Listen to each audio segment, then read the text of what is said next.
धन्वन्तरिमादिदेवं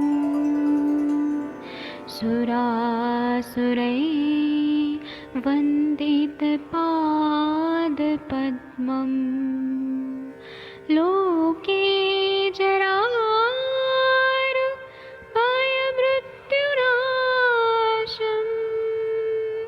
दातारमीशं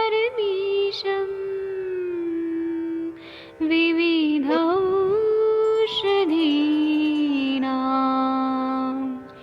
शङ्खं चक्रं जलौकां दधतं मृतघटं चारुतोर्भिश्चतुर्भिः सूक्ष्मस्वच्छादिरुद्यं शुकपरिविलसन् मौलिमं भोजनेत्रम् कालाम्बोदोज्ज्वलाङ्गं कटितटविलसत् चारुपीताम्बराढ्यं वन्दे धन्वन्तरिन्तं निखिलगदमिव प्रौढदावाग्निनीलम्।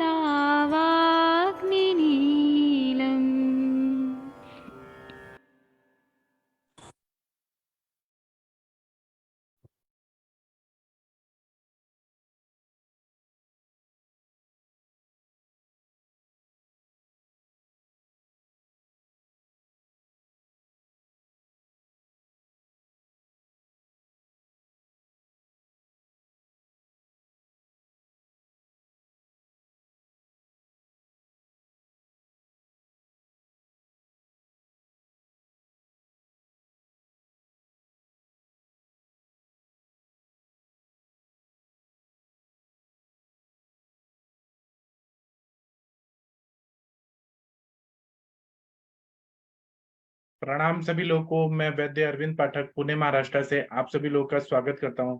सभी लोगों को कोटि कोटि प्रणाम करता हूं। आइए आज हम लोग कमर दुखना और जो घुटना दुखना इस विषय पे बात करेंगे। आप सबके सब भारत के सर्वश्रेष्ठ चिकित्सक हैं। सभी लोगों को मैं प्रणाम करता हूँ और मैं यहाँ पर एक दो लोगों को होस्ट बनाता हूँ, फिर हम लोग शुरू करेंगे आज का लेक्चर, क्योंकि आज का लेक्चर बहुत ही जरूरी है सभी को समझना जानना। क्योंकि ना ऐसे हमारे पास पेशेंट आते हैं तो हमें ना, एक मिनट रुक जाइए, यहाँ पे को होस्ट नहीं बनाया जा रहा है, एक मिनट रुक जाइए बस।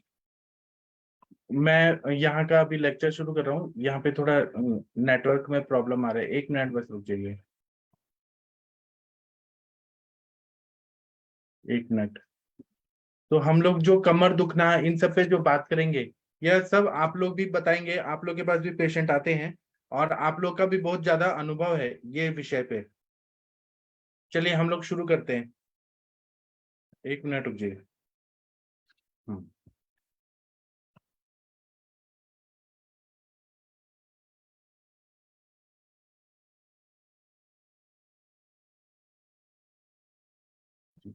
प्रणाम सभी लोगों को। मैं वैद्य अरविंद पाठक पुणे महाराष्ट्र से आप सभी लोगों का स्वागत करता हूं। जो घुटना दर्द या फिर कमर दर्द, ऐसे जो पेशेंट हमारे पास आते हैं, मैं एकदम सिंपल सिंपल लैंग्वेज में बात करूंगा आज। ऐसा इसलिए कर रहा हूं कि हर कोई मेरा बात को समझ पाए। तो हम लोग ऐसा देखते हैं कि एक उम्र होने के बाद, एक उम्र का मर्यादा खत्म होने के बाद हर इंसान को कमर दुखना शुरू हो जाता है। इसी तरह से उसको घुटने दर्द होने लगते हैं, जॉइंट्स दुखने लगता है, ऐसा तकलीफ लेके। और ये स्त्री और पुरुष दोनों को ये तकलीफ होने लगती है। जैसे जैसे अभी आज के जमाने में कृत्रिम युग बढ़ रहा है कि हम लोग को एसी चाहिए, हम लोग को टू व्हीलर चाहिए, कहीं पर भी घूमने के लिए कार चाहिए, कृत्रिम या पानी पीने के लिए कृत्रिम पानी चाहिए, या फिर जो भी है, आजकल कृत्रिम चीजें ज्यादा बढ़ गई है। प्राकृतिक रूप से लोग कम जी रहे हैं। तो वैसे वैसे ये बीमारियां बढ़ रही हैं बहुत ज्यादा। स्त्रियों में तो इनका बहुत ज्यादा प्रादुर्भाव ज्यादा से दिख रहा है कि घुटना दर्द हो रहा है, कमर दर्द हो रहा है। और इसी तरह से जो लोग मोटे लोग रहते हैं, या फिर जो स्त्रियां जो हाइट में कम रहती हैं, उनको ये विकार जल्दी होता है। मोटे लोगों को कमर दर्द का, घुटनों का दर्द ज्यादा होता है, या जिन स्त्रियों का हाइट कम होता है उनको ज्यादा होता है। और दूसरा क्या है कि उठने बैठने का जो आदत है वो कम हो चुका है। पहले के जमाने में लोग जो थे वो नीचे बैठ के खाते थे। आज के जमाने में लोग बैठे रहते हैं टेबल पे, या सोफा पे बैठे रहते हैं, नीचे बैठने का आदत कम हो गया है। या पहले इंग्लिश जो कोमोड का प्रचलन कम था, आज के जमाने में इंडियन टॉयलेट कम हो गए और कोमोड ज्यादा यूज हो रहे हैं। तो और इसी तरह से जरूरत नहीं है तब भी पिष्टमय आहार का सेवन ज्यादा होना। उसी तरह से अगर थोड़ा भी दर्द हो रहा है या कोई भी चीज हो रहा है तो क्रोसिन खा लेना, पैरासिटामोल, कॉम्बिफ्लेम खा लेना, ये सारे प्रॉब्लम लेके लोग आते हैं। इसी तरह से छोटे या बड़े जो हड्डियां हैं हमारे जॉइंट में, शरीर में, उन पे बहुत ज्यादा प्रेशर पड़ता है वजन की वजह से। और या फिर लोग जिम करते हैं तो जो एक्स्ट्रा जो ये पड़ता है, प्रेशर पड़ता है, उन सब की वजह से ये सारा ये जो कमर दुखना और ये सब बढ़ रहा है। इसी तरह से वेदना शामक द्रव्य, पेन किलर जो है, non steroidal anti inflammatory drugs, जैसे कि वोवेरॉन, फिर स्टेरॉइड में प्रेडनिसोलोन, वुफ्रेन, क्रोसिन, इनको बहुत ज्यादा प्रयोग किया जाता है और बिना डॉक्टर के प्रिस्क्रिप्शन के भी खुद ही लोग खा लेते हैं। डॉक्टर ने एक बार लिख दिया तो प्रिस्क्रिप्शन या तो कोई फ्रेंड को दे दिया, खुद भी खा लेते हैं। तो इनके वजह से शरीर को आराम कम पड़ता है, या थोड़ा देर के लिए आराम पड़ेगा, लेकिन इससे साइड इफेक्ट के शरीर को बहुत ज्यादा तकलीफ होती है। तो इसीलिए डॉक्टर लोग भी, जो एलोपैथी के डॉक्टर भी हैं, ऑर्थोपेडिक डॉक्टर या जनरल प्रैक्टिशनर, वो भी इसको मना करते हैं कि ये लॉन्ग टर्म के लिए यूज नहीं होना चाहिए। अब इनके कारण अगर हम लोग देखेंगे, मैं सिंपल लैंग्वेज में बताऊंगा कि जो घुटने हैं, पहले हम घुटनों के दर्द पे बात करेंगे। तो जो नी ज्वाइंट का जो पेन होता है, तो घुटनों में जो संधि जो है, जानु संधि, उसके अंदर का जो ब्रीथिंग है, सैनुअल फ्लूइड है, वो कम हो जाता है। तो और हालचाल कम हो रहा है, तो वो क्या है, और या फिर घुटनों को एक स्थिति में ही ज्यादा रखा जाता है, पूरा मोड़ा नहीं जाता है। तो ये, या फिर उठने बैठने का एक्सरसाइज बहुत ज्यादा अगर हो रहा है, या फिर क्या होता है कि उठने बैठने का जो व्यायाम है वह नहीं होना, हीन योग, अति योग, मिथ्या योग, इसकी वजह से। इसी तरह से घुटनों के साइड में अगर स्वेलिंग आ रहा है, अगर एक दूसरे पे हड्डियां घिस रही हैं और बहुत ज्यादा स्वेलिंग आ रहा है, तो उस पर ध्यान ना देना। इसी तरह से बहुत ज्यादा चलने के बाद, एक्सरसाइज करने के बाद ये घुटनों का दर्द बढ़ रहा है, तो उस पर ध्यान नहीं देना। और दूसरा मेन है कि अभ्यंग, हमारे आयुर्वेद में बोला है कि रोज घुटनों के लिए जो लोग ज्यादा चलते हैं, संक्रमण करते हैं, या ऐसे भी अभ्यंग करना बहुत जरूरी है। अभ्यंगम माचरे नित्यम स जराश्रम बातः, ऐसा बताया गया है। तो अभ्यंग का अभाव होना और स्नेह का हर तरह से अभाव होना। जैसे कि खाने में बोल दिया जाता है कि आप तेल मत खाओ, घी मत खाओ, घी को एकदम वर्ज्य बोला जाता है कि कोलेस्ट्रॉल बढ़ेगा, तो उससे शरीर बहुत ज्यादा रुक्ष होता है। और खाने में सूखा धान्य, सूखा रोटी, सूखा चीज ज्यादा खिलाया जाता है। ये सारे एलोपैथी के डॉक्टर्स ऐसे ही सिखाते हैं कि कैल्शियम मिलना चाहिए, प्रोटीन मिलना चाहिए, लेकिन स्नेह का कोई कॉन्सेप्ट ही नहीं है। और इसी तरह से वो चीजें ज्यादा खाई जाती है, रुक्ष चीजें, तो पेट साफ ना होना, शौच ना होना ठीक से, खाए हुआ अन्न का पचन अच्छे से ना होना, इन सब की वजह से शरीर में आम स्वरूप जो रस है वह तैयार होता है, आहार रस तैयार होता है, और वह आमवाद के लक्षण शुरू हो जाते हैं। मल प्रवृत्ति बहुत चिपका चिपका होता है। तो या तो ऑस्टियोआर्थराइटिस होगा, जिसमें संधिवात में हड्डियां घिसने लगती हैं बहुत ज्यादा, या फिर आमवत होगा जिसमें बहुत ज्यादा आम संचिति होने लगती है, या फिर वातरक्त होगा जिसमें वायु और रक्त है आवरण करके वो संप्राप्ति करता है। और वातरक्त के लिए बताया है कि आघात एक निमित्त हेतु है। ये सारे कारण होते हैं जिसकी वजह से घुटना दर्द होने लगता है। इसी तरह से कमर दुखना, लोअर बैक पेन, ये क्यों होता है? तो बहुत ज्यादा वजन उठाना, या फिर खड़े रह के जो लोग बहुत ज्यादा काम करते हैं, माताएं बहनें भी जो किचन में कंटिन्यू काम कर रही हैं खड़े रह के, उनको कमर दर्द का प्रॉब्लम ज्यादा हो रहा है, एक्सरसाइज ना मिलना उसकी वजह से, या बैठ के, या बहुत ज्यादा झुक झुक के काम करना। क्योंकि पहले भी लोग करते थे, लेकिन आजकल का खान पान ऐसा है, दूध भी एकदम गलत आ रहा है, अच्छा नहीं आ रहा है। उसी तरह से सब्जियां अच्छी नहीं आ रही है, उसमें सत्व नहीं है। और जो लोग उठने बैठ के काम करते हैं, जैसे बर्तन धोना, उठना बैठना, उन लोगों को आदत नहीं है, लेकिन वो अचानक करने पड़ गया, तो ये कमर दुखने लगता है बहुत ज्यादा। इसी तरह से मेंसेस क्लियर ना आना, या फिर बहुत ज्यादा डिलीवरीज होना, या मिस एबॉर्शन होना, या एबॉर्शन होना, मिस कैरेज होना, ये भी एक कारण होता है कमर दुखने का। इसी तरह से गर्भाशय में अकाल में हिस्टेक्टोमी करना, या गर्भाशय में डीएनसी करना, जो भी है ना, गर्भाशय पे जो शस्त्र कर्म किए जाते हैं, ट्यूबेक्टोमी करना, या फिर शरीर से व्हाइट डिस्चार्ज, लिकोरिया होना, श्वेत प्रदर होना, यह भी कमर दुखने का कारण होता है। इसी तरह से जो वर्टिब्रास रहते हैं, लंबर वर्टिब्रास, उसमें जो अंतर होता है, जो इंटरवर्टिब्रल डिस्क है, वो उसका अंतर डिस्टेंस है वो कम हो जाना, उसमें जो भी अंदर ये जो रहता है डिस्क जो रहता है इधर उधर सरक जाना, जिसकी वजह से स्लिप डिस्क ऐसा प्रॉब्लम होता है। या फिर जो लोग बहुत ज्यादा मैट्रेस पे सोते हैं, जिसमें गद्दादार सब रहता है मैट्रेस, उस पे सोना, या फिर कैसे भी बैठना, उखड़े टेढ़ा मेढ़ा बैठना। इसी तरह से जैसे कि मैंने बताया था कि जनरल डब्बे में लोग जाते हैं और जो लॉन्ग टूर करते हैं, वेगा अवरोध भी करते हैं और कैसे भी बैठते हैं, तो जनरल बोगी में जाते हैं तो उनको कमर दर्द का प्रॉब्लम होता है। या रात में ठंडी जगह सोना, कुछ लोगों को छत पे सोने की आदत होती है, ठंडियों में भी सोते हैं, हर समय सोते हैं, तो जहां पर भी ठंडी लग रही है उसकी वजह से कमर दुखने का प्रॉब्लम होता है। या फिर पेट निकल जाना, जिन लोगों का तोंद निकल जाता है उन लोगों को जरूर कमर दुखने का तकलीफ होता है। या फिर सीजरियन सेक्शन हुआ तो उसमें स्पाइनल एनेस्थीसिया दिया, तो वो माता बहनों को जरूर कमर दर्द का प्रॉब्लम होता है।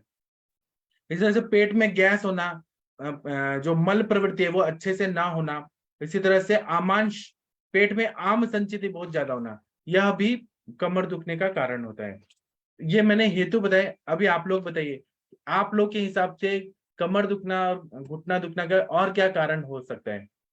आप लोग बताइए, डॉक्टर प्रशांत भट्ट जी, हरीश बत्रा जी, तनिका जी, आप कुछ बताइए, आदित्य सर, आप लोग को इसके अलावा क्या लगता है जो मैं बता रहा हूँ उसके अलावा? डॉक्टर आशा गुप्ता जी, आदित्य सर बताइए, घुटना क्यों दर्द होता है, कमर क्यों दर्द होता है? सर घुटना इसलिए दर्द होता है कि जैसे हम लोग बोलते हैं डीजेनरेटिव चेंजेस आ जाते हैं, या तो जल्दी आ जाते हैं, यानी मतलब वायु का प्रकोप, जिससे मतलब कहीं ना कहीं वहां पे वायु, खराब वायु चली गई है, या फिर फ्लैबीनेस या मोटापा बहुत ज्यादा हो जाता है, मतलब शरीर का मांस धातु टाइट नहीं है, मतलब वहां पे भी तो से हवा भर गई है, मतलब फ्लैबीनेस आ जाती है। या फिर कफ का क्षय हो जाता है, बिल्कुल आदमी पतला दुबला जीर्ण हो जाए, इस तरीके से। श्लेष्मक तो कफ की कमी होना, जी सपोर्टिव स्ट्रक्चर खत्म हो हाँ जाता है। और जी। या फिर वही जैसे कोई इन्फ्लेमेशन भी अगर होता है तो खून में कोई परेशानी, जैसे आम बात जी आंतों से, तो जी हम लोग उसे बोलते हैं कि वहां पे इन्फ्लेमेशन में रक्त पित्त के थोड़े से सिम्टम्स, या जो मतलब लोकली जो गरम ल्यूब और पेल और जैसे बोलते हैं ना, गरम मिल सकता है, कोई इन्फेक्शन हो जाए, या बार बार ऑटो इम्यून डिसऑर्डर के कारण बार बार वहां पे वो पित्त बढ़ा हुआ है, तो पित्त के कारण वहां पर वो बड़े पित्त के कारण वहां पे इन्फ्लेमेशन से फाइब्रोसिस होती है। तो फाइब्रोसिस में मतलब जकड़न अकड़न ऐसी वहां पर आ जाती है। इसको किसे बोलेंगे, किस शब्द में बोलेंगे सर? आयुर्वेद की भाषा में होगा हम पक्का। लोग समझ गए, ग्रह बोलेंगे या फिर शूल बोलेंगे। हाँ, जी सर। संधि ग्रह होना, या संधि का स्तंभ होना, या फिर वहां पे शूल होना, शोथ होना, ऐसे जी बोलेंगे। जी। हाँ ठीक है, और किसी को कुछ बताना है तो बताइए इस पर। डॉक्टर तनिका मैम, आप कुछ बताइए, आपको क्या लगता है घुटनों का दर्द, कमर का दर्द क्यों होता है? या डॉक्टर वर्षा मैम बताइए, तनिका मैम बताइए। Good evening sir. जी, क्या सर है? मुझे मुझे मुझे मतलब ये चीज लगती है, जैसे जो लोग कफज वाले होते हैं, लाइक जैसे बहुत ज्यादा वेट गेन कर लेते हैं, तो वायु का जो मेन रहता है इसमें सर। तो वायु जब कफ आवृत हो जाता है तो ये फिर वो अपने ही मतलब संधियों में जाके अपने ही जो इम्यूनिटी वाले सेल्स होते हैं उनको मतलब खत्म करना शुरू कर देता है, और फिर इन्फ्लेमेशन होनी शुरू होती है, और साइनोवियल फ्लूइड जो है वो कम होना शुरू होता है। तो इसमें रुक्षता आनी फिर शुरू होती है। तो मेरे अकॉर्डिंगली तो सर यही है। तो उसके फिर बाद के कारण उनको पेन होता है। तो और साथ में सर उनको चलने में भी ये चीज दिक्कत फील होती है, क्योंकि साइनोवियल फ्लूइड कम होना, रुक्षता आनी शुरू हो जाती है सर। जी सही बताया आपने। और बताइए डॉक्टर गंगवार सर, और लोग जो प्रणाम सर। बोलना चाहें बोलिए, सबके लिए ये प्लेटफॉर्म है, बोलिए। हाँ, प्रणाम सर। हाँ, एक मिनट, वर्षा मैम बोलना चाहती हैं पहले, लेडीज फर्स्ट। जी Varsha ma'am thank you sir, बोलिए। प्रणाम सर। जी, अति भार वहन करने वाले जो लोग होते हैं, ज्यादा हैवी सिर पे वजन उठा के जो काम करते हैं, कई लोग लेबर हो गए, इनको भी बहुत ज्यादा घुटने में और कमर में दर्द होना शुरू हो जाता है एक टाइम के बाद। और सर जो कुछ योनिज रोग होते हैं, जैसे कि श्वेत दर्द तो आपने बता ही दिया था, और भी कुछ होते हैं पीआईडी वगैरह, उसमें भी बहुत सीवियर मतलब कमर में दर्द होना, ये सब हो जाता है। जी जी, बहुत अच्छा thank you, बताया। sir. गंगवार सर आप बताइए सर कृपया। हाँ सर, जैसे जो पेशेंट है ऐसे कोष्ठबद्धता हो रही है, कॉन्स्टिपेशन है, तब भी सर कमर दर्द होता है। और जो पेशेंट जो है जैसे ऊबड़ खाबड़ जो रोड है उस पे बाइक ढंग से नहीं चल रही है या बहुत ज्यादा हैवी वेट लिफ्ट कर रहे हैं, क्योंकि आज के समय में जो पेशेंट आ रहे हैं कि एक 10 लीटर की बाल्टी भी उठा ली तब भी उनकी डिस्क स्लिप हो गई और सर पूरे पैर में दर्द होता है, सियाटिका लाइक पेन। और जैसे तो उनके साथ अभी एक पेशेंट है मेरे पास सर, तो उसका कहते हैं डिजेनरेशन भी है और उसके जबकि वो कंप्लेंट लेके आया मेरे घुटने में दर्द है सर। तो इनके कारण भी दर्द हो रहा है और तो सर क्यों हमने क्यों सारे बताई लेकिन दिए हैं। इतना वजन तो पहले लोग कितना उठाते थे, 100 किलो का बोरा उठाते थे तो पूरा। लेकिन सर वो उस समय की डाइट अलग थी, इस समय जो खाना खा रहे हैं उस समय ऑर्गेनिक फूड था पूरा, और इस समय केवल यूरिया वाला खाना मिल रहा है। तो इससे न्यूट्रिशन डाइट कहाँ मिल रही है? ये कार्टिलेज डैमेज हो रही है। क्यों डैमेज हो रही है सर ये आज की डेट में सर? जी सही बताया आपने। और मुझे ऐसा बताया गया है, सिखाया गया है कि शुक्र क्षय भी ज्यादा हो रहा है। शुक्र क्षय रहेगा तो कहीं ना कहीं प्रतिलोम क्षय की अवस्था रह रही है ना। पहले इतना थोड़ा ना होता था शुक्र क्षय, आजकल कुछ ज्यादा बढ़ गया है, तो शरीर में उतना तत्व है ही नहीं। सर दो चीजें थोड़ा सा ऐड करना चाहूंगा। एक तो हाँ। जैसे वायु सबको चलाती है, तो बाहर भी हम जितना वर्क करते हैं सब वायु के द्वारा ही होता है। हमें बार बार लेना ही पड़ेगी वायु, अगर बाहर भी चलाना है शरीर को। जी तो उसमें ऑलरेडी अभी पूरा वातावरण वात प्रकोप हो ही रहा है, सारा सॉइल डिजनरेशन सब हो रहा है, सब रुक्षता वायु का। जी तो वो अंदर भी वो वैसे ही रिफ्लेक्ट होता है। तो सेम वर्कलोड के साथ जी वो ज्यादा रिफ्लेक्ट होता है। तो जॉइंट जैसे सपोज फुटबॉल वाले फुटबॉल खेलते हैं, भली वैसे तो फिट हो आदमी, लेकिन इतना खेल रहा है, इतना यूज कर रहा है वायु का, तो उसके हिसाब से स्नेह अगर नहीं है तो डेफिनेटली खराब होगा। जी और सर दूसरी चीज, जैसे पौधों में भी हम अग्नि अग्नि कम हो गई बेसिकली वातावरण में। पौधों में हम अग्नि देखते हैं इस प्रकार कि जैसे पेड़ का तना कितना स्ट्रांग है, जो हम भोजन करें, जो हम सीरियल्स उगा रहे हैं, वो जी। कितने सुडौल हैं, कितने समय अपने आप को वातावरण में रख सकते हैं, मतलब बिना खराब हुए। तो जी वो भोजन का जो जिस तरह से सब मॉडिफाई हो चुका है, तो अग्नि वहीं से खराब हो चुकी जहां से भोजन बन रहा है। जी तो फिर वो अग्नि अंदर की खराब होगी जब मूल लेंगे। जी जी सर। और कोई बोलना चाहते हैं? डॉक्टर दीपिका जी आप बताइए, गंगवार सर, आकाश जी। हाँ सर, जिसके जो लेडीज लोगों के जो सर पेल्विस वो ज्यादा होता है ना सर, श्रोणी जैसे बोलते हैं अपने, तो हैवी होता है, तो उसको भी सर जो उसके भी घुटने जल्दी चले जाते हैं, तो उसमें हाँ भी संधिवात हो जाता है। क्यों, और लेकिन सर क्यों क्यों होता है, क्या तो कारण? पेल्विस बोन के वो फैट ज्यादा होता है ना सर, फैट डिपोजिशन हो गया तो फैट हैवी पेल्विस। डिपोजिशन, अच्छा। हाँ, और हाँ किसी किसी के हैवी पेल्विस भी रहते हैं ना जैसे, तो उनको भी होता है जल्दी। हाँ हाँ, और सर जैसे फार्मर लोगों को रहता है तो सर उनको संधिवात हो जाता है, तो उनमें सर फैट डिपोजिशन नहीं दिखता है उतना, जितना जो अपने स्थूल रोगी में जितना मिलता है उतना उसमें नहीं मिलता है।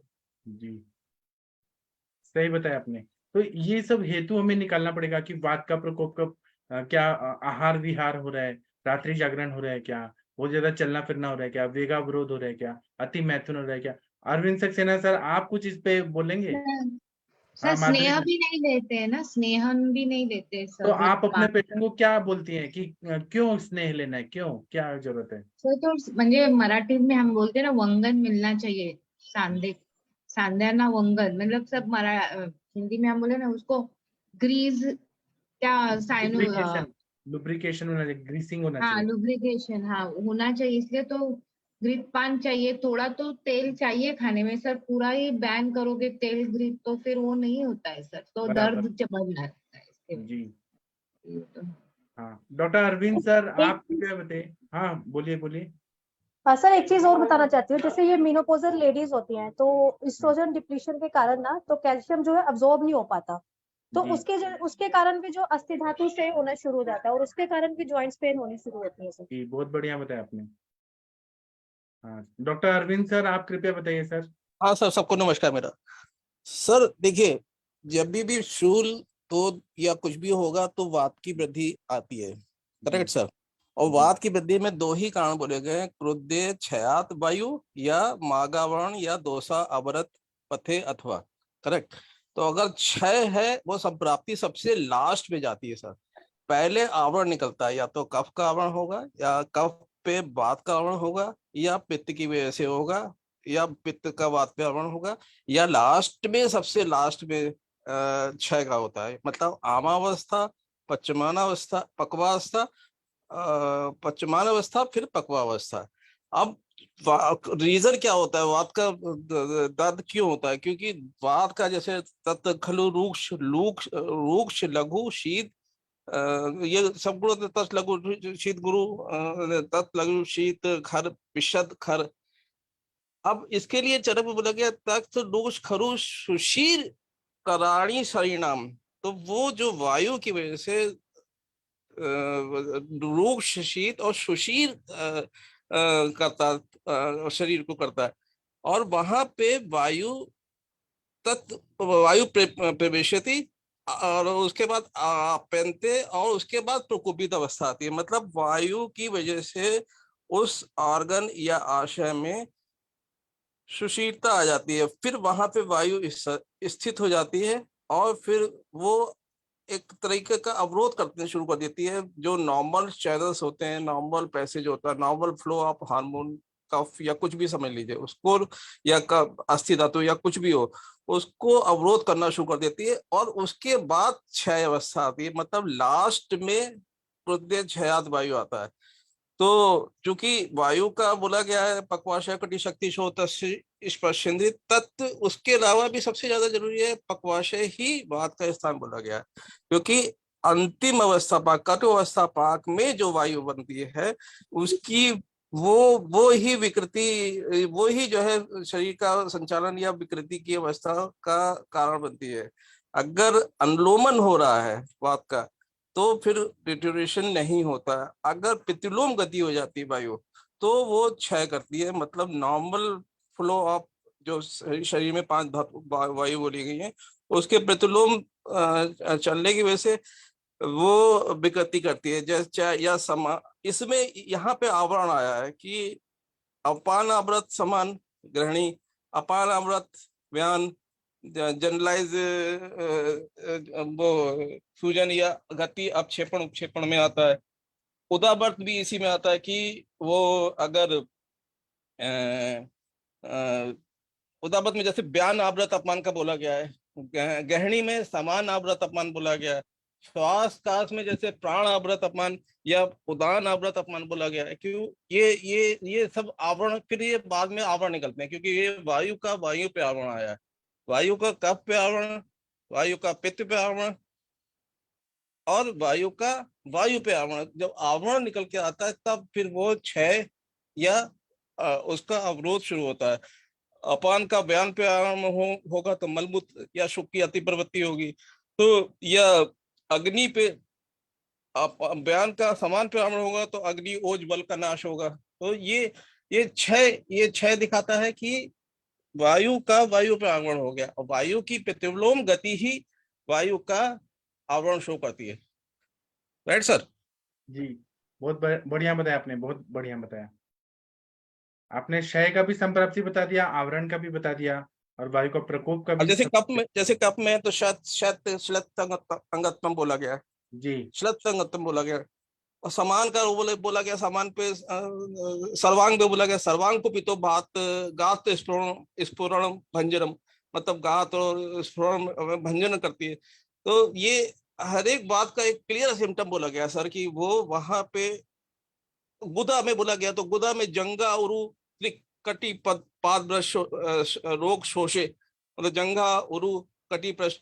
तो वो आशय के हिसाब से जहां पे भी करेगी वो शोषण करेगी, क्योंकि तत्र खलु रूक्ष सुशील कराणी शरीराम प्रकोपम आप्यन्ते आप्यप्ते होता है, उसके बाद प्रकोप की वो देती है। तो वो जो सबसे जो प्रकोपो होता है वो सबसे लास्ट एपिसोड होता है। इसीलिए आमा अवस्था, पचमानावस्था और पक्वा अवस्था, ये 3 स्टेज में वायु का क्षय दिखता है सर। जी, बहुत बढ़िया बताया आपने सर, बहुत बढ़िया। और कोई बोलना चाहते हैं इस विषय पे, अपना व्यू रखना चाहते हैं तो रख सकते हैं, नहीं तो मैं आगे बताऊंगा। कुछ बोलना है तो बोलिए, नहीं तो अभी हम लक्षण देखते हैं। मैं सिंपल लैंग्वेज में बताऊंगा कि जब भी घुटना दर्द हो रहा है तो हमारे पास पेशेंट आएगा तो वो ऐसा बोलता है कि हमारे जो घुटना है वहां से कट कट आवाज आ रहा है, क्रिपिटेशंस आ रहे हैं। फिर सीढ़ियां चढ़ने में उतरने में बहुत ज्यादा तकलीफ होता है, उतरते टाइम भी तकलीफ होता है, चढ़ने में भी तकलीफ हो रहा है। फिर उसके बाद में अगर वो इंडियन टॉयलेट यूज कर रहा है या बाहर जा रहा है, आजकल तो कोई बाहर नहीं जाता है, इंडियन टॉयलेट यूज कर रहा है या कोमोड यूज कर रहा है, तो बैठने में और उठने में बहुत ज्यादा तकलीफ हो रहा है। उसी तरह से घुटनों में सूजन आ रही है, उसी तरह से जो घुटने का आगे का पटेला बोन है वहां पे स्वेलिंग आ रही है और सूज रहा है बहुत ज्यादा। इसी तरह से अगर थोड़ा भी हलचल किया, मूवमेंट किया तो स्वेलिंग आती है, और थोड़ा आराम किया तो अच्छा लगता है। ऐसा घुटने दर्द का पेशेंट हमारे पास आते हैं। अभी इसमें आम बात में बड़े बड़े संधियों में पूरा लॉक हो जाता है, वो डिफरेंशियल डायग्नोसिस करना पड़ता है। छोटी संधियों से शुरू हुई है और दाह और लालिमा है तो वो वातरक्त है, और वो आके वातरक्त भी हो सकता है घुटनों में, ऐसा कुछ नहीं है, और नहीं तो संधिवात है। इसी तरह से कमर दुखने का अगर हम लोग देखेंगे तो कमर दुखने में उठने बैठने में वो तकलीफ होती है। कमर के मध्य भाग में जो हमारा टेल बोन है और उसके ऊपर पूरा वहां दर्द होने लगता है, बहुत देर तक खड़े नहीं रह सकते, बहुत ज्यादा वजन उठाया तो बहुत ज्यादा तकलीफ हो जाता है, ऐसा पेशेंट हमको बोलते हैं। इसी तरह से अगर ना हम लोग थोड़ा ऐसे सपाट कोई भी चीज पे सोए तो अच्छा लगता है, अगर किसी मैट्रेस पे या गद्दी पे सोए तो बहुत तकलीफ होता है। इसी तरह से वज्रासन पे बैठे तो अच्छा लगता है, पैरों में चींटियां काट रही हैं, आराम करने पे अच्छा लग रहा है और बहुत वीकनेस आता है। इसी तरह से वाइट डिस्चार्ज भी बहुत ज्यादा हो रहा है ऐसे बोलते हैं, और कमर भी दुख रहा है, क्लॉट्स आ रहे हैं वाइट वाइट। इसी तरह से पुरुषों का शुक्र धातु बहुत वीक है, और कुछ तो ऐसे है कि वॉशरूम को जाते हैं, वो पॉटी भी कर रहे हैं ना तो शुक्र निकल जाता है, लड़की को केवल सोचा भी तो शुक्र निकल जा रहा है, इतना प्री मैच्योर इजैकुलेशन हो रहा है। उन लोगों को कमर दुखने का बहुत तकलीफ है, मतलब इरेक्शन की भी जरूरत नहीं, वो थोड़ा सा विचार है कि शुक्र निकल जाता है, इतना मतलब वीक हो गया आजकल का शुक्र पुरुषों का। ये सब कारण होते हैं, ये कमर दुखने में दिखता है और लक्षण भी दिखते हैं। आप लोग अगर कुछ बोलना चाहें तो बोल सकते हैं, घुटने का दर्द और ये कुछ आप लोगों का अनुभव है तो बता सकते हैं। तो सर जैसे आपने जो आखिरी सेंटेंस बोले ये भी अग्नि का ही कारण है ना? जैसे का अग्नि भी वहां तक कारण नहीं है, पहुंच लेकिन पाती। मनोविकृति भी है ना बहुत ज्यादा। जी सर, नहीं जैसे मन में भी अगर अग्नि नहीं है, दृढ़ निश्चय नहीं है, वो जैसे शरीर में है, उस तरीके से सोचा था। साधक पित्त, साधक अग्नि अगर वीक है तो वो मन कंट्रोल में नहीं है, तो शुक्र निकाल निकाल के एक तो मेरे को कल एक लड़के ने फोन किया, उसने फोटो भी भेजा कि सर मैंने ना 10 साल हस्त मैथुन किया पॉर्न वीडियोस देख के, और अब मेरे को कुछ भी नहीं होता, फीलिंग लॉस ऑफ लिबिडो, कुछ भी इच्छा नहीं होती है, किसी लेडी को देखा भी ना तो कुछ मन नहीं करता है, और मुझे ना नपुंसकता आ गई है 100%, और मेरा जो ये लिंग है वो भी बहुत लूज पड़ गया है। और वो बोला मुझे कुछ भी नहीं होता है, तो मैंने कहा क्या है हेतु, तो बोला बहुत ज्यादा पॉर्न वीडियोस देखना अलग अलग साइट्स में जाके, और अति प्रमाण में। मैंने पूछा कितना करते थे आप जब देखते थे और कितना करते थे, बोलता है कि मैं 5-5 घंटे कंटिन्यू देख के और 5-5 बार निकाल देता था, रात भर मैं यही करता था कि शुक्र निकालता था। अभी मैं खाना भी खाता हूँ तो पचता नहीं है, अग्निमंद है, कॉन्स्टिपेशन है, और लॉस ऑफ लिबिडो 100%, नपुंसकता ऐसा क्या है, और इरेक्शन भी नहीं होता, ध्वजभंग पूरा, कुछ भी नहीं है उसको, और निकालना चाहूं शुक्र तो भी नहीं निकलता, मतलब इस तरह का क्लैब्यता जो बोला है वह उसको आ गया है, और कमर दर्द हो रहा है, ज्वाइंट पेन हो रहा है, ये सब हो रहा है, ऐसा बोल रहा है, और बहुत परेशान हूँ, इरिटेशन है बहुत, और इसके लिए उसने बहुत सारी दवाइयां भी खाई लेकिन कुछ फायदा नहीं हो रहा। ऐसे ऐसे पेशेंट हमारे पास आ रहे हैं। तो कहीं ना कहीं धातु क्षय हो रहा है ना, तो वहां पे बॉडी का सब स्नेहांश कम हो रहा है धातु के क्षय से, और स्नेहांश कम होने के वायु के प्रकोप होके और नपुंसकता भी आ रही है, ये सब ऐसा हो रहा है। आप लोग कुछ बोलना चाहें तो बोल सकते हैं।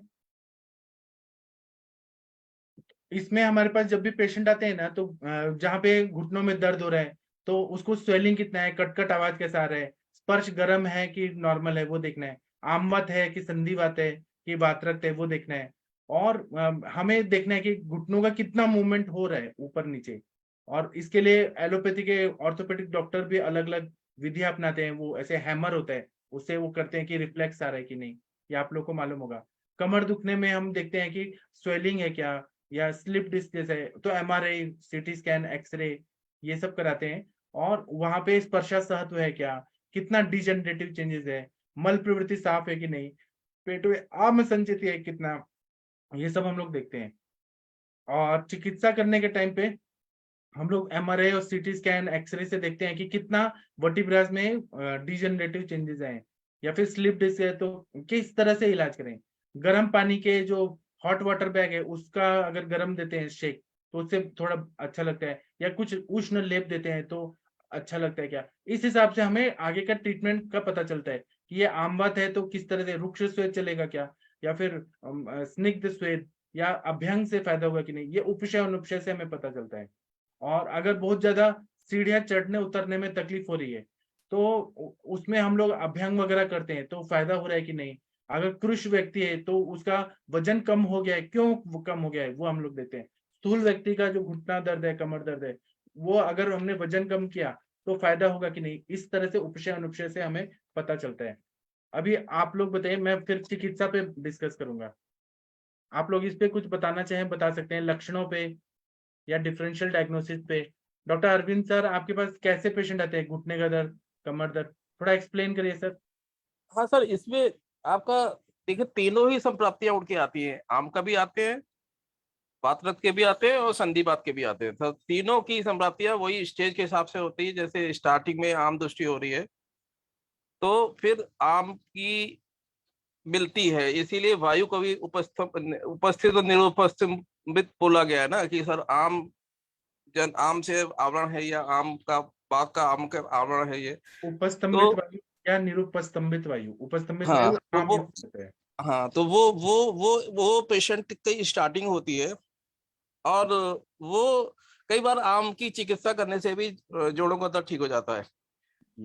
तो वो वहां पे आपको देखना है कि मॉर्निंग स्टिफनेस है या उसके सिम्टम आते हैं, या आम या सामता है, साम जीवा साम मल, या शरीर में गौरवता गुर्वांग तुद्धते अर्थात बहुत ज्यादा गुर्वांग है और बहुत ज्यादा जलन या तो हो रहा है। तो मतलब अगर सामता है, मल में साम जीवा है तो सामता ही निकल के आती है, तो वो आम बात की तरफ संप्राप्ति उठती है।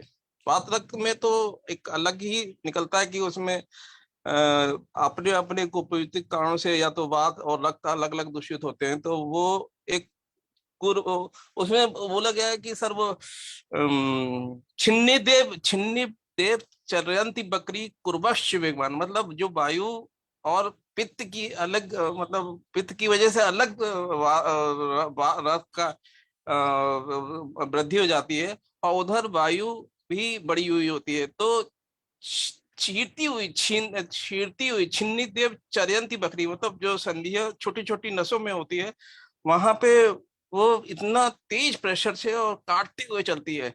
जो गंभीर जो जो उभय बात रक्त के लिए बोला गया है कि गंभीर और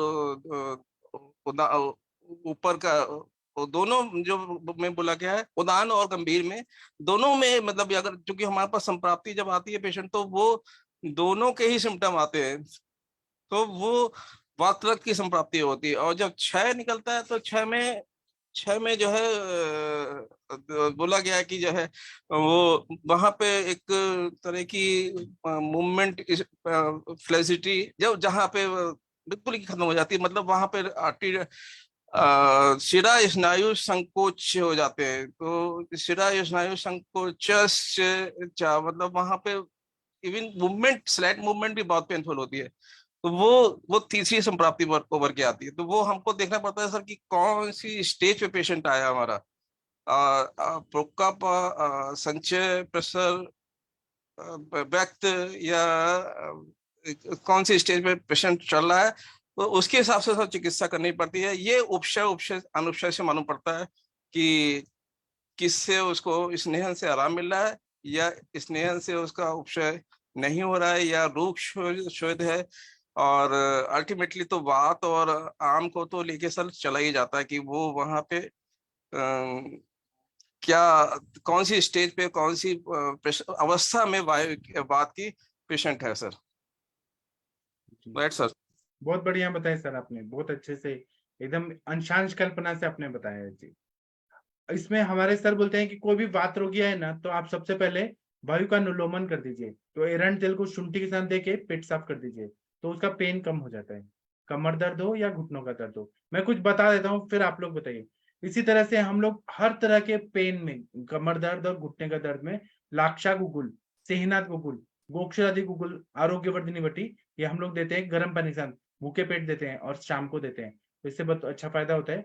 इसी तरह से लेप गोली आता है, यहाँ पे लेप गोली लगाते हैं जिसमें अदरक है, वत्सनाभ है, शौनक है, पारिजात है, ऐसे बहुत सारे द्रव्य हैं, वो लेप गोली से लगाने और गर्म लेप लगाने से बहुत अच्छा। या दशांग लेप को महानारायण तेल में फ्राई कर दिया, दशांग लेप में थोड़ा पानी डाल के लेप बनाया और उसमें महानारायण तेल डाल के फ्राई किया और वो गरम गरम बांध दिया और फिर कपड़ा बांध दिया, तो ये भी बहुत अच्छा काम करता है ये लेप ट्रीटमेंट से। इसी तरह से सौभाग्य सुंठी जो है आधा चम्मच सुबह शाम गर्म पानी के साथ देने से फायदा होता है। पेट साफ नहीं हो रहा है तो एरंड हल्द की या एरंड तेल देते हैं। फूलपना बहुत ज्यादा है, मोटापा है, तो हम लोग क्या करते हैं, त्रिफला गुगुल, गोक्षरादि गुगुल ये देते हैं, तो इससे फायदा होता है।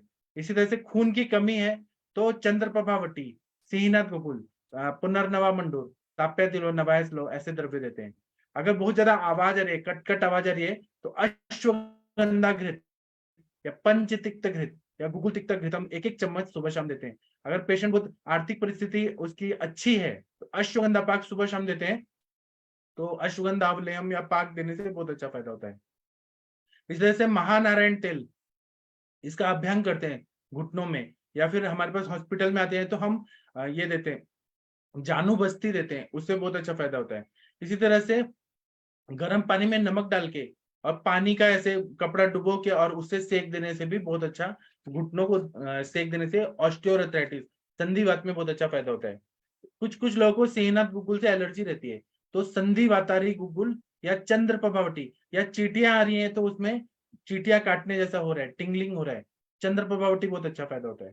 कृष व्यक्ति को अगर कटकट आवाज आ रही है तो अश्वगंधा घृत, अश्वगंधा अवलेह या अश्वगंधा पाक देते हैं या अश्वगंधा चूर्ण देते हैं। और महानारायण तेल से किसी किसी को एलर्जी होता है तो चंदन बला लाक्षादी तेल से अभ्यंग करने से फायदा होता है। बहुत सारी दवाइयों से भी एलर्जी होता है, ठीक है, फिर उस हिसाब से हम चेंज करते हैं। इसी तरह से बहुत ज्यादा तकलीफ हो रहा है तो महानारायण तेल और उसमें थोड़ा जो ग्रीन टी होता है उसका अर्क मिला के या ग्रीन टी का काढ़ा बना के और वो मिल्क मिला के और हम लोग मसाज करते हैं, उससे बहुत अच्छा फायदा होता है। इसी तरह से जिनको गंधक से एलर्जी है, सल्फर ड्रग से एलर्जी है, तो ऐसे द्रव्य जो रसकल्प हैं जिसमें गंधक और पारद है वो नहीं देना चाहिए, जैसे कि महावात विध्वंसक रस, एकांगवीर रस, ये रसकल्प न देके हम लोग वातारी गुगुल देते हैं, या महायुगराज गुगुल, त्रयोदशांग गुगुल, लाक्षा गुगुल, आभा गुगुल, कैशोर गुगुल अवस्था के हिसाब से, व्याधि की अवस्था से देते हैं। इसी तरह से हम लोग त्रिफला, त्रिकटु, त्रिमद, अजवाइन, लवंग, दालचीनी, शिगरू की छाल, कुष्ठ वनस्पति, शुद्ध कुचला, वचा, वत्सनाभ, भृंगराज, धतूरा के पत्ते, इन सबको न गुगुल के साथ मिला के देने से बहुत अच्छा फायदा होता है। इसी तरह से शिगरू, तुलसी, निर्गुंडी, फिर तांबुल पत्र, पान का पत्ता, इनके पत्ते लेना है या अर्क के पत्ते लेना है। एरंडमूल, त्रिफला, त्रिकटु, त्रिमद, कुचला, कुष्ठ और वचा, इनका भावना देके ये दवाइयां, जो वात शामक जितने भी द्रव्य हैं वो सब हम लोग अपने युक्ति पूर्वक प्रयोग करें तो बहुत अच्छा फायदा होता है। इसी तरह से हमारे पास ऐसे पेशेंट आते हैं जिनको घुटना दर्द बहुत ज्यादा हो रहा है, टीवी में ऐड भी आता है ये तेल लगाओ वो तेल लगाओ, लेकिन हम लोग आयुर्वेद के चिकित्सक हैं, हम लोग अच्छा देंगे तो हम लाक्षादि गुगुल, त्रिफला गुगुल, ये डिजेनरेटिव चेंजेस ठीक करता है। फिर तिक्तक क्षीर बस्ती और या फिर नारसिंह रसायन, गुगुल तिक्तक घृतम ये देते हैं। सेहनाथ गुगुल, संधिवातादि गुगुल, आभादि गुगुल ये देते हैं। वात गजांकुश रस, एकांगवीर रस, रसराज रस ये देते हैं, बहुत अच्छा फायदा होता है। अगर कमर दर्द हो रहा है बहुत ज्यादा तो हम लोग, कमर दर्द क्यों हो रहा है तो उसके लिए जैसे ट्रैक्शन लगाते हैं, वैसे हम लोग भी आयुर्वेद की चिकित्सा में ट्रैक्शन लगाने का कोशिश करें तो बहुत अच्छा फायदा होगा। और पेट साफ नहीं हो रहा है तो गंधक की देते हैं, और पुरुष व्यक्ति है तो अश्वगंधा चूर्ण देते हैं। इसी तरह से हमारे पास हॉस्पिटल में पेशेंट आते हैं तो हम लोग उसको पिंड स्वेद, शालीषष्टिक पिंड स्वेद किस में देते हैं, तो संधिवात के कंडीशन में देते हैं। या निर्गुंडी का क्वाथ का हम लोग नाड़ी स्वेद देते हैं, या फिर हम लोग दूषित रक्त निकालते हैं, रक्त मोक्षण करते हैं, उससे फायदा होता है। इसी तरह से हम लोग अग्नि कर्म करते हैं, बहुत अच्छा फायदा होता है। इसी तरह से जो ये अर्क के पत्ते होते हैं वो बांध देते हैं, उससे फायदा होता है। एरंड मूल का काढ़ा शुंठी मिला के देते हैं, या एरंड पाक खाने के लिए देते हैं। पेट साफ नहीं हो रहे तो एरंड तेल देते हैं। जिनको एरंड तेल से एलर्जी है उनको हम दूसरी दवाइयां जैसे अविपत्तिकर चूर्ण षडधरण चूर्ण, ऐसे जो द्रव्य हैं वो देते हैं जिससे पेट अच्छे से साफ होता है। इसी तरह से कमर दर्द हो रहा है बहुत ज्यादा, तो कटी स्नान, कटी बस्ती ये देते हैं, सर्वांग स्वेद, और दशमूल, आरगवद, एरंडमूल, त्रिफला का निरू बस्ती देते हैं। निरू बस्ती से और फिर अनुवासन बस्ती या मात्रा बस्ती देने से बहुत अच्छा कमर दर्द में फायदा होता है। और पूरा स्पाइन को अच्छे से करने के लिए स्पाइन मैनिपुलेशन करना बहुत जरूरी होता है। वो अगर टेढ़ा मेढ़ा हो गया या स्लिप डिस्क हो गया है, तो वो जो श्रेष्ठ चिकित्सक हैं उनके अंडर सीखना चाहिए कि स्पाइन को मैनिपुलेट कैसे करना है। जैसे योगराज गुगुल, महायोगराज गुगुल, त्रयोदशांग गुगुल, महारासनादि क्वाद, दशमूलारिष्ट, बृहत्वाद चिंतामणि रस, त्रैलोक्य चिंतामणि रस, ताप्यादिलव, अश्वगंधा रिष्ट, वातारी गुगुल।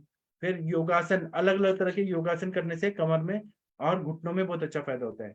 और इसमें पथ्य क्या है कि ठंडी चीजें नहीं खाना है, फ्रिज का पदार्थ नहीं खाना है, बहुत बिना कोई कारण के मेहनत नहीं करना है, और जिम में भी जाके जितना वजन उठाया जाए उतना ही उठाना है।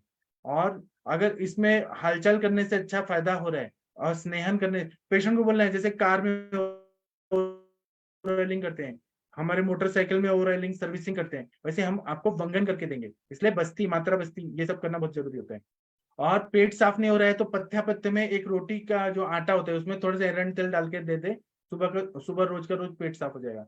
फिर खट्टा चीज, फिर नमकीन चीजें, फर्मेंटेड आइटम, फ्रिज के पदार्थ, बासी खाना, अचार, पापड़, इडली, डोसा, वड़ा पाव, पाव नहीं खाने जो मैदा से बनते हैं। और पेट में गैस हो ऐसा कोई ठंडा पदार्थ, गुरु पदार्थ, अजीर्णासन, अध्यशन, विषमासन, विरुद्धासन ये सब नहीं करना है, तो बहुत अच्छा फायदा होता है। और इसमें बहुत सारे द्रव्य हैं जैसे वादगज अंकुश रस, समीरगज केसरी रस, और एकांग वीर रस, रसराज रस, महावाद विध्वंसक रस, ये तो रसकल्प हो गए।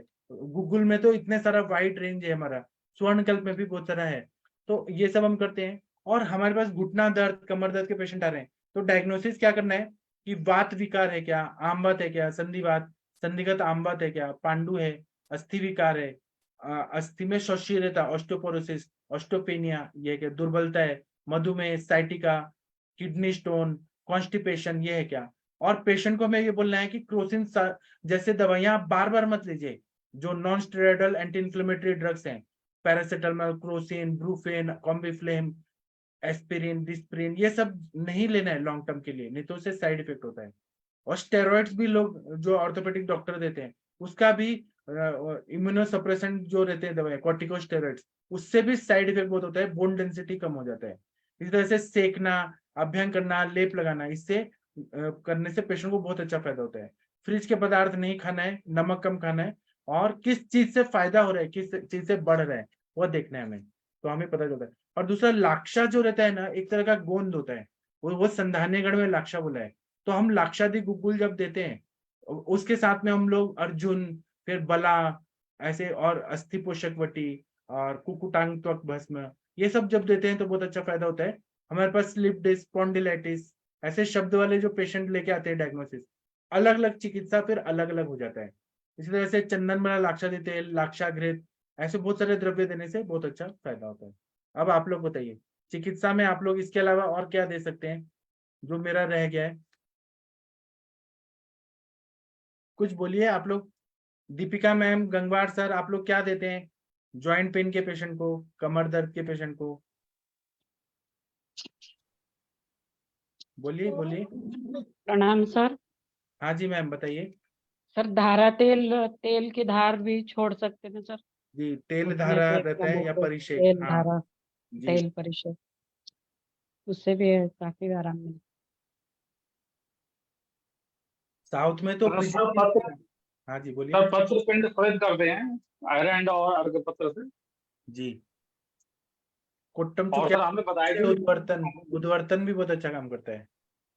जी सर। है। उद्वर्तन कैसे करें सर फिर? वात शामक द्रव्यों से, जहां आमवात जन्य संप्राप्ति है वहां पे उद्वर्तन पैदा होता है।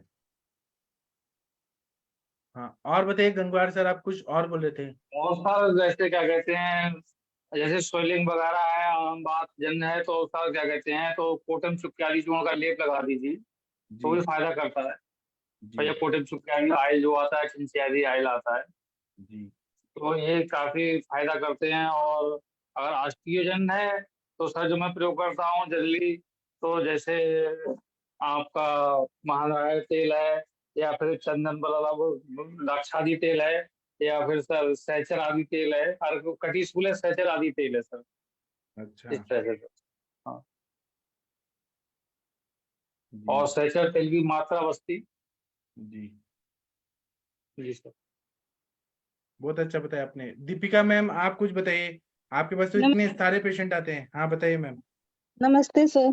जी सर मैम। जो चीजें आपने बताई हैं बस वो ही यूज करती हूँ। जैसे एक नी गैप का पेशेंट था तो उसमें कारण यही था कि वो न्यूट्रिशनल डेफिशिएंसीज भी थी कि खाना भी प्रॉपरली नहीं खाता था। तो मैंने उसको महायोगराज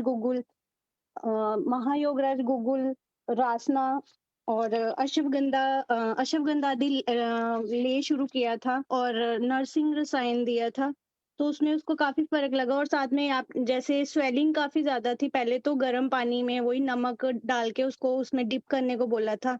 उसके बाद उसको एरेंड पत्ते से मतलब तेल में गरम करके तिल तेल में उसको पत्ते को गरम करके बांधने को बोला था। उससे उसकी स्वेलिंग काफी कम होने लग गई थी। तो उसमें डीजनरेटिव चेंजेस भी थी कि इसलिए मैंने महायोगराज गुगुल, लाक्षादी गुगुल और आभा गुगुल भी दिया था, क्योंकि लाक्षादी से उसका पहले बीपी थोड़ा इंक्रीज होने लगा था तो वो बंद करके फिर आभा गुगुल शुरू किया था। जी सो यही सारी चीजें दी थी जो आपने काफी अच्छे से बता दी हैं। जी। और चंद्र अच्छा, आप सच सच बताइए, आपको अभी 7 बजे का लेक्चर से क्या फायदा, मतलब कुछ फायदा हो रहा है क्या जो हम लोग? यस सर, बहुत ज्यादा फायदा हो रहा है। ये सब चीजें सर आपसे ही तो सीखी हैं। हाँ, लेकिन हम रिवाइज करते हैं ना, तो हमको जब पेशेंट आते हैं तो क्लिक होता है जल्दी जल्दी कि ये दवाई देना है, वो दवाई देना है। हाँ जी सर। जी ठीक है मैम, तो थैंक। सर मैंने आपसे यही एक पूछना था कि जैसे उसको नी में गैप है तो यही मेडिसिन कंटिन्यू करूं हाँ, कि वहां इसमें कुछ? स्नेहन होना चाहिए। और जैसे स्वर्ण कल्प दे दिया, बृहत्वा चिंतामणि, स्वर्ण मकरध्वज, स्वर्ण मालिनी वसंत, ये रीजनरेट करता है। और नारसिंह रसायन, नारसिंह रसायन दे दिया, गुगुल साइन तिक्ता दिया देता, उसको। अश्वगंधा घृत, ये सब हाँ जी दिया सर। ना, वो भर जाता है पूरा। Okay sir. सर ये कितने मंथ तक देना है कंटिन्यूसली? किसी किसी को 4 महीने, किसी किसी को 1.5 साल, किसी किसी को 3.5 साल। हमारे सर ओके। मात्रा बस्ती कंटिन्यू देते रहो। Knock the door until door is not open.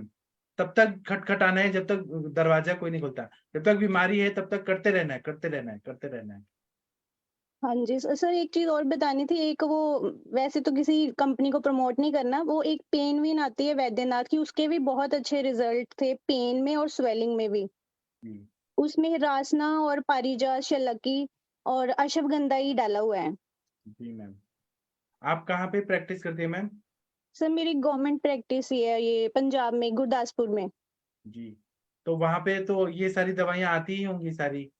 Sir जो नहीं भी आए फिर वो मैं उनको बोल देती हूँ, किसी जो भी यहाँ पे अवेलेबल करवाते हैं वो करवा देते हैं अवेलेबल। जी।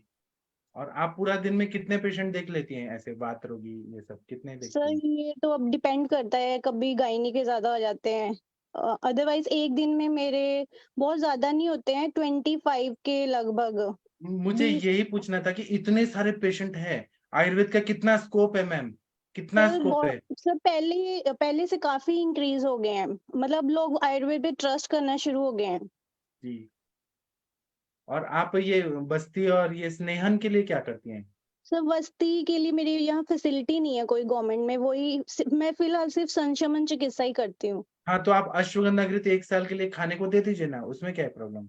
हाँ सर वो दिया हुआ है मैंने उसको, अभी तो उसके 1.5 मंथ ही हुआ और पर उसकी स्वेलिंग सारी ठीक हो गई, मतलब जितने भी पेशेंट आते हैं बहुत जल्दी रिलीफ मिलता है उनको।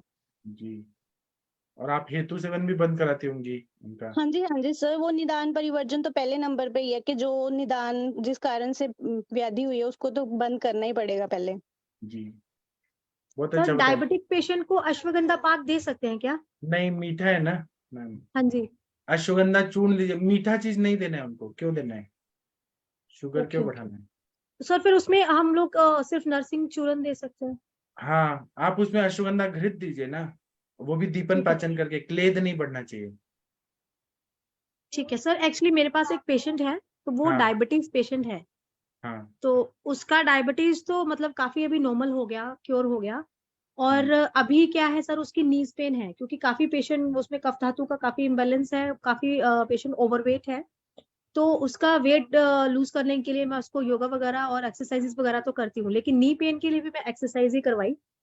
तो सर मैंने उसको इसमें अभी आप तिक्तक क्षीर बस्ती दे सकती है ना, ठीक है सर, ओके। तिक्तक क्षीर बस्ती दीजिए। और वजन कम करने के लिए मेदो और गुगुल, मेदो और गुगुल, त्रिफला गुगुल, आरोग्यवर्धिनी, चंद्रप्रभा, नवक गुगुल, त्रिउष्णादि लौ, कितने सारे द्रव्य हैं। फिर कोलकुलथादि चूर्ण, ये दे सकते हैं, वेट लॉस। सर गुड़गांव में ना एक्चुअली लोग इतना ट्रस्ट नहीं करते हैं आयुर्वेदा के ऊपर ना, तो वो उनको लगता है कि मतलब आयुर्वेदा है तो अभी इतना अभी हुआ नहीं गुड़गांव में इतना ज्यादा चले ना। वहां पे क्या है, मसाज वगैरह लोग लेते हैं, उनको लगता है आयुर्वेदा इज जस्ट मसाज और ये बस वो तो करवा दिया इसलिए स्पा। भगवान ने आपको भेजा है ना, आप तो उनको बताएंगे कि आयुर्वेद ऐसा होता है।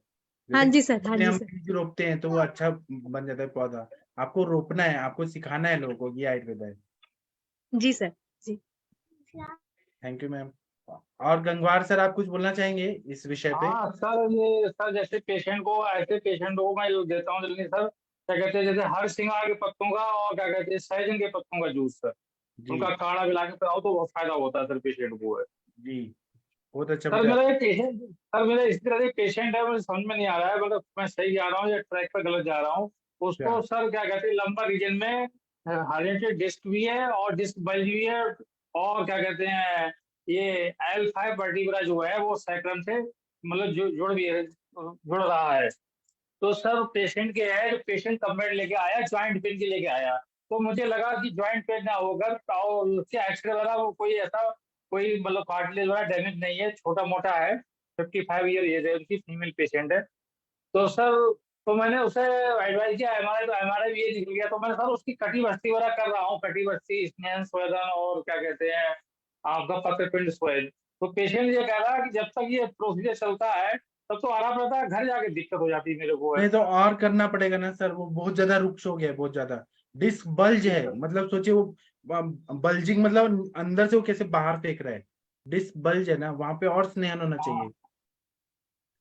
तो और सर करते क्या नहीं है। कहते हैं, तो सर इसका क्या कहते हैं, तो मैं सही कर रहा हूँ या कि सर उसका क्या कहते हैं आप जानना सही कर उसका? रहे हैं। आपको मैं कभी तो स्पाइन मैनिपुलेशन सिखाऊंगा कि कैसे हम, जहाँ डिस्क बल्ज हुआ या टेढ़ा मेढ़ा हो गया, स्लिप डिस्क हुआ, तो किस तरह से इलाज करना चाहिए, वो प्रैक्टिकल में यहाँ इस दर्पण पे कभी तो दिखाऊंगा। लेकिन आप अभी सही कर रहे हैं, आप बस्ती देते रहिए, तिक्तक क्षीर बस्ती दीजिए, नारसिंह रसायन दीजिए, गुगुल तिक्तक घृतम दीजिए। जितना, आज मेरे पास एक पेशेंट है जो बोले कि मेरे को बॉडी में इतना ड्राइनेस है, इतना ड्राइनेस है, और उनको भी ये स्वप्न दोष का तकलीफ है। मैंने नाड़ी देखा, सब देखा, तो वायु बहुत ज्यादा बढ़ा हुआ है। मैंने उनको कहा कि मैं आपको दीपन पाचन कर दूंगा, और तो आपको ना हर रोज 100 ml गाय का घी खाना है। बोले कैसे? मैंने कहा आप खाइए और मैं दीपन पाचन कर देता हूँ। मैंने आम पाचक बोटी वगैरह दिया, तो 100 ml रोज का, तो 30 दिन में 3 किलो गाय का घी। उतना स्नेहन की जरूरत है सर उनको, उतना स्नेहन करेंगे तभी तो वो सब ठीक होगा। उनको भी ऐसे कमर दर्द, ये दर्द, वो दर्द है, तो मैं अपने पेशेंट को इतना घी खिलाता हूँ ना, इतना घी खिलाता हूँ। तो सर इस पेशेंट में ज्वाइंट पेन जो हो रहा है मतलब जो हो रहा है क्या कहते हैं इसके कमर के कारण, बल्ज के कारण हो रहा है हाँ लंबर रीजन। हाँ, तो क्या है, श्लेष्मक कफ कम पड़ रहा है सर, इसलिए हम घी देंगे ना, या तो मेडिकेटेड दीजिए या नॉर्मल घी दीजिए, तो उससे कफ बनेगा, रीजनरेट होगा। और वहां पे जितना जितना मतलब इंटरवर्टिब्रल डिस्क में घिस गया है, वहां वो सब नया बन जाएगा सर, इसलिए घी ज्यादा दीजिए उनको, अग्नि को देखते हुए। और जो सर जो L5 वर्टिब्रा जुड़ रहा है उसमें सैक्रम से, तो वो तो सही हो, वो भी थोड़ा सही हो चिपक गया जाएगा। है ना, वो भी चिपक गया है, वहां पर भी स्नेहन होगा ना, तो अपने वो मूवमेंट अच्छा होने लगेगा।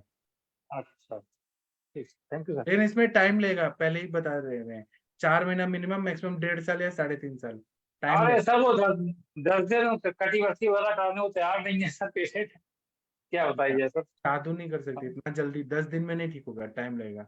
5 दिन हुए, बोले चलो कल पार्क में टहलने चलेंगे, कितना आराम मिला, मैंने जाओ देख लो कितना मिला आराम। जी हाँ, इस पर वर्षा मैम कुछ बोलिए। प्रशांत भट्ट जी, आप कुछ बोलना चाहेंगे कमर दर्द और घुटनों का दर्द पे? आप लोग का कोई है? या श्रीनिवास जी, आप कुछ बोलना चाहें, बोल सकते हैं। सर जी हाँ। हाँ बोलिए। सर एक क्वेश्चन था कि जैसे एलोपैथिक डॉक्टर बोल देते हैं ना कि टोटल नी रिप्लेसमेंट करवाना है, और उसको सर पेन ज्यादा हो रहा हो और फ्लेक्शन बहुत कम हो, तो सर वो रिवर्सिबल हो जाता है सर? देखिए वो हमारे जो भारत के इतने अच्छे प्राइम मिनिस्टर थे, अटल बिहारी वाजपेयी जी, उनका ऑपरेशन हुआ था घुटनों का, जब ऑपरेशन हो उसके बाद तो वो चले ही नहीं, खड़े ही नहीं हो पाए, बेड रिडन रहे। वो हर बार सक्सेसफुल होगा कि नहीं पता नहीं। और जो हमारा बस्ती और पंचकर्म और जानू बस्ती, रक्त मोक्षण, अग्निकर्म है, ये परमानेंट ही कर देता है। अब पेशेंट का अपना चॉइस है, हमको अपने तरफ से बोलना चाहिए कि हमारा नेचुरल चीज को ठीक करना है। अगर आप उसको काट पीट करके कृत्रिम रूप से बनाएंगे तो वो उतना मजबूत भी नहीं होगा और सक्सेसफुल होगा, इसकी भी कोई गारंटी नहीं है। नी नहीं सर, रिप्लेसमेंट क्वेश्चन करने है के बाद तो कि वजन नहीं उठा सकते सर, दौड़ नहीं नी सकते, रिप्लेसमेंट भाग नहीं सकते, नीचे नहीं बढ़ पेन सकते। हो रहा है, बहुत सीवियर पेन हो रहा है, फ्लेक्शन नहीं हो रहा है और ऐसे चलने होगा फिरने ना में सर, आप डायग्नोज करिए ना, आम बात है कि संधि बात है, क्या है जल्दी रिलीफ हो जाए सर। सर। आप वो केस मुझे दीजिए, मैं ठीक करके आपको बताता हूँ। ठीक है, डॉक्टर श्रीनिवास जी आप क्या बोल रहे हैं सर? डॉक्टर श्रीनिवास जी कुछ बोलना चाहते हैं? नहीं। जो भी केस में आप लोगों को डिफिकल्टी आती है आप रिपोर्ट्स भेजिए, फिर हम लोग डिस्कस करके आप लोगों को आगे बढ़ाएंगे, सपोर्ट करेंगे क्या करना चाहिए। बिना रिपोर्ट्स के उतना अच्छे से नहीं बताया जाता। ठीक है आकाश जी, आप ठीक कर सकते हैं, आप रिपोर्ट्स भेजिए हमें ग्रुप में, तो हम आपको बताएंगे क्या करना है। ठीक है, और कोई कुछ बोलना चाहते हैं, पूछना चाहते हैं, पूछिए, बताइए, नहीं तो हम सेशन बंद करते हैं। अब हम 8:15 पे मिलेंगे, तब तक के लिए प्रणाम, गुड नाइट, शुभ रात्रि। हम 8:15 पे मिलेंगे।